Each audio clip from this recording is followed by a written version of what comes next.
I'm Lisa Birnbach for HowGenie.com. Is there any dress more important to a woman than her wedding gown? At least her first wedding gown?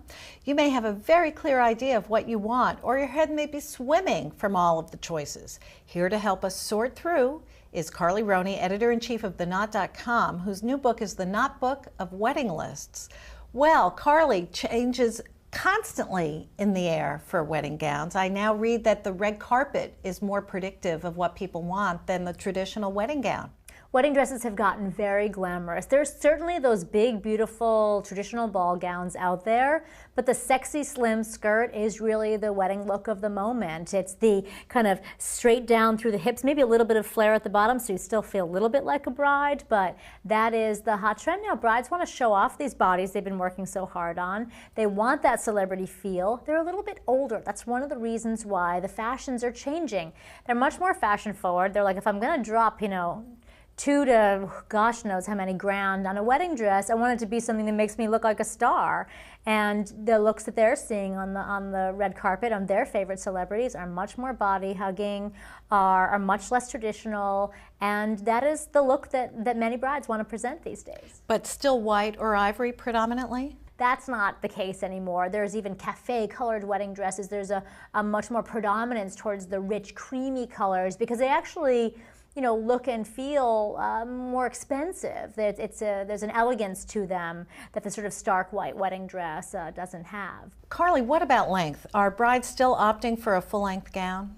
Full-length wedding dresses are still by far the standard, but you are seeing a lot more short dresses on the runway and girls who are wearing them. So the two main strains, I guess, in wedding dresses are traditional princessy and sexy. There's traditional, and then there's sexy, and there's the in-between dress. It's often the beautiful strapless lace dress, but has a flare at the bottom. So it's a little bit body hugging, but it also has some bride in it. That's really, and it's really right there in the middle that most dresses are made today. It's the trumpet skirt, and it actually is what's popular in fashion. So it's working very well. How many fittings?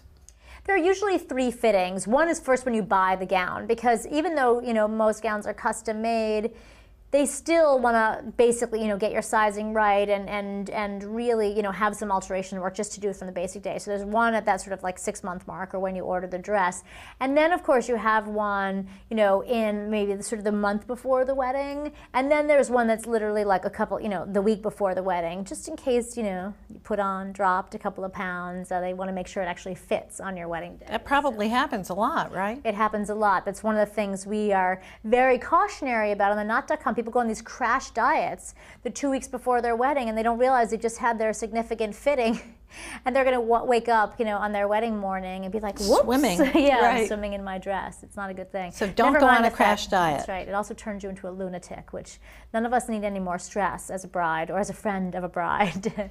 And if you're Bridezilla, it's Bridezilla on steroids, right? Thank you, Carly. For HowGenie.com, I'm Lisa Birnbach.